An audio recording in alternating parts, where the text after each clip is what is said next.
Um amigo que me disse que tinha o desejo de colocar o seu próprio negócio. Mas o receio era grande de perder tudo. A gente está vendo sempre algum amigo, conta-se sempre a história de alguém conhecido que juntou suas economias, investiu no negócio e perdeu tudo. Isso não é razão para você ter medo de ser um empreendedor. O que você precisa é descobrir por que alguém faliu. E pode ter certeza, você vai descobrir que ele faliu porque não dava balanço. Aí você deve estar com a vontade enorme de dizer, e o dono da mesbla, por que faliu se ele dava balanço? Observe que todo grande empresário que vai à falência, a empresa quebra, mas a pessoa física dele, não. Ele continua rico. Você só conhece pessoas que faliram e ficaram com a família num estado miserável de vida. Micro, pequenos e médios empresários. Essa estratégia tão simples, o Sam Walton botou em prática, deu certo na vida dele. Eu coloquei em prática, deu certo na minha vida. Mas aí depois de alguns anos, ou seja, cada volta que Josué foi aconselhado a dar em torno das muralhas de Jericó, representa um ano para a sua vida.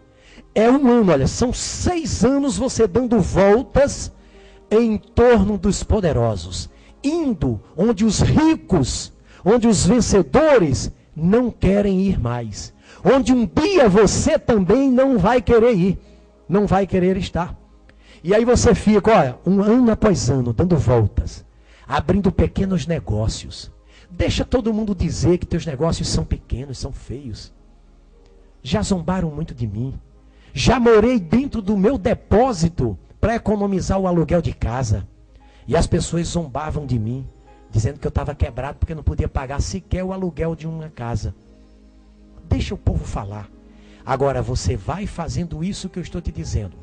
Você vai sendo um empreendedor, controlando, economizando, poupando e ao mesmo tempo empreendendo. Investindo sempre numa unidade diferente. Se você abrir uma loja de confecção, não queira ir expandindo aquela loja para deixá-la uma loja mais bonita da cidade, somente para teus amigos ficarem dizendo que você tem a loja mais requintada. Esquece isso. Loja requintada é para quem tem muito dinheiro. E é para vender a quem também tem muito dinheiro. Você precisa se preocupar em abrir uma lojinha aqui, depois abre outra lá distante, depois abre mais outra, e aí vai chegar o momento em que você vai estar com a lavoura pronta, como disse Salomão. E aí quando você tiver devidamente estruturado financeiramente, o que é que você vai fazer?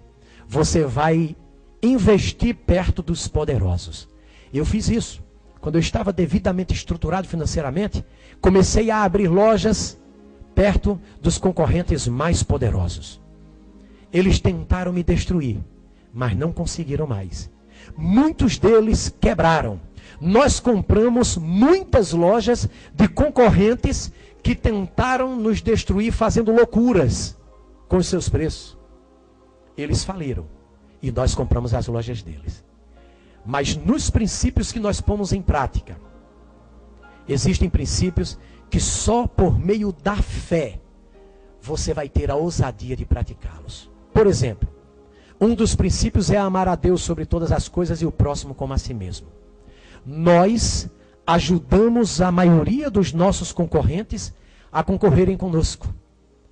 Eles têm dificuldade para concorrerem conosco em determinados itens, onde nós temos um preço muito agressivo, porque o nosso lema é vender barato para o pobre comer melhor. E aí o que acontece? Nós compramos um volume muito grande. Na região onde nós estamos com as nossas lojas, nós somos a empresa que mais vende na região. E nós compramos um volume muito grande de produtos e à vista. Resultado, ninguém consegue competir. O que é que a gente faz? A gente leva ajuda para eles. Nós compartilhamos com eles os nossos produtos a preço de custo e nós perdemos até os impostos. A gente arca até com os impostos. E aqueles que se deixam ajudar, nós temos uma equipe para ajudá-lo nas suas finanças, para fazer com que eles reduzam os seus custos, para conseguirem concorrer conosco, para que não quebrem concorrendo conosco. A maioria daqueles que a gente leva ajuda, eles recusam. Eles ficam questionando onde é que ele vai sair ganhando, onde é que ele vai terminar de me prejudicar. A maioria não quer a nossa ajuda, achando que a gente tem um pulo do gato aí por trás escondido. Porque isso não é normal. Mas você há de convir comigo que abrir a Bíblia para tomar decisões no mundo dos negócios também não é normal. Se você quiser vencer na vida, você não pode ser normal. Porque as pessoas normais se dão mal na vida. A maioria é mal sucedida no casamento. A maioria é mal sucedida nos seus empregos, é insatisfeita nos seus empregos. A maioria é insatisfeita com os seus negócios. A maioria está sempre se dando mal. Então, se você quiser se dar bem na vida, querido, você vai ter que raciocinar como a minoria. Então é simples. A partir de hoje você seleciona alguns amigos que vivem se dando mal. E aí, sempre que você tiver uma dúvida sobre algo, você pergunta para ele. Se fosse você, você faria, fulano? Ele faria, você não faz. Se ele disser, eu não faria não, isso é coisa de doido, faça porque vai dar certo. Você quer ter um futuro diferente? Você vai ter que fazer um presente diferente. Você vai ter que ter atitudes diferentes. Nós tínhamos na empresa um funcionário que foi diagnosticado como o funcionário câncer da empresa. Os nossos supervisores levaram 1 ano e meio tentando corrigir esse indivíduo. Quando conversaram comigo, eu abri a palavra de Deus, peguei uma frase de Jesus e disse para eles, põe em prática o que Jesus está dizendo aqui. E eles disseram que aquilo era filosofia, que se tivesse de resolver alguma coisa, seria a longuíssimo prazo, e o rapaz era um câncer hoje. Eu insisti para que eles pusessem em prática, eles começaram a pôr em prática numa segunda. Na outra segunda eles me ligaram dizendo que o rapaz já não era mais um câncer e que já era um dos 30 melhores funcionários da empresa na função que ele ocupava.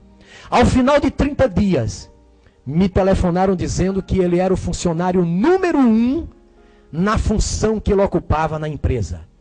Isso tem mais de 1 ano, ele continua sendo o funcionário número 1, com apenas uma frase de Jesus.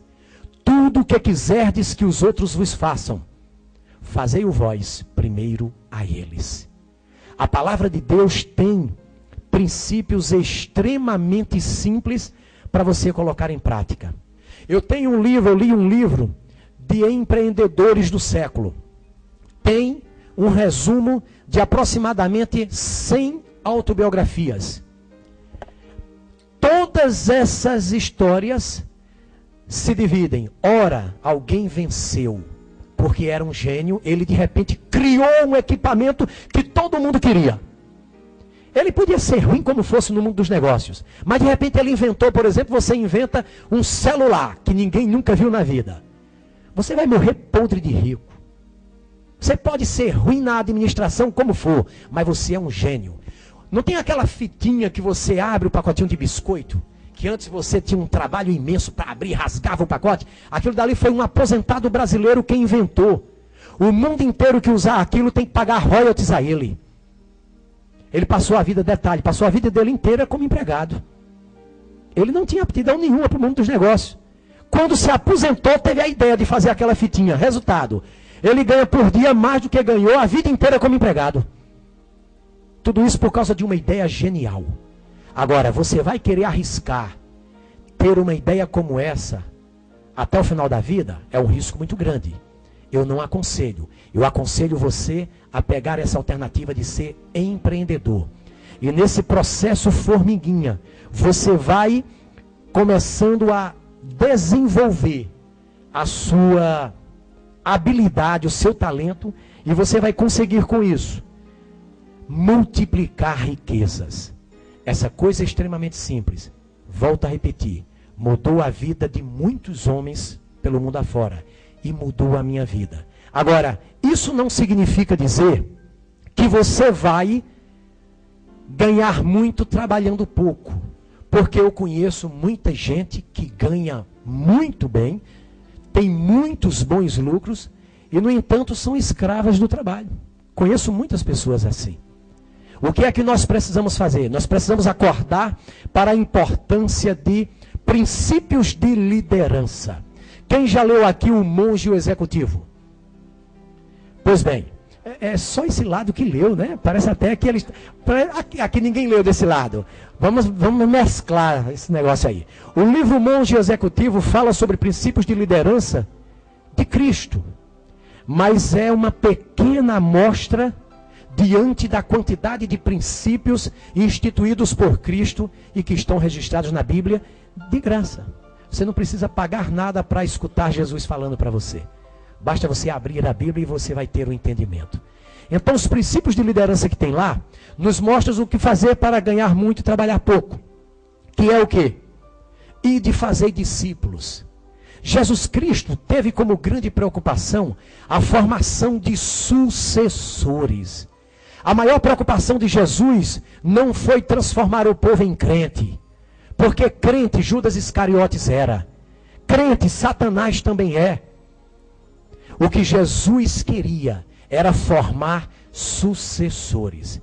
Quando você forma sucessores, você consegue colocar as pessoas para trabalharem para você.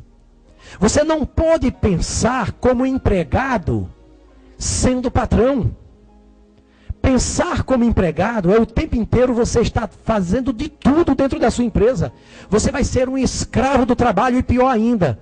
O empregado trabalha 44 horas. Você vai trabalhar 60, 70, 80 horas. E não vai ganhar horas extras por conta disso não. Então, o grande princípio de liderança é ir de fazer discípulos. Você precisa formar sucessores. Um sucessor é alguém que se dispõe a ser a cópia do seu mestre. Se você forma uma equipe de sucessores na sua empresa, ao longo desse processo de multiplicação, você vai formar pessoas que vão trabalhar para você enquanto você dorme, enquanto você viaja, enquanto você dá a volta ao mundo. Mas nós não vamos aqui nos estender muito nesses princípios, porque são inúmeros princípios que teriam, a gente precisaria de um dia inteiro. Eu estou citando esse princípio de liderança para entrar naquilo que o Senhor colocou no meu coração para também inserir nessa matéria de hoje. Que é o quê?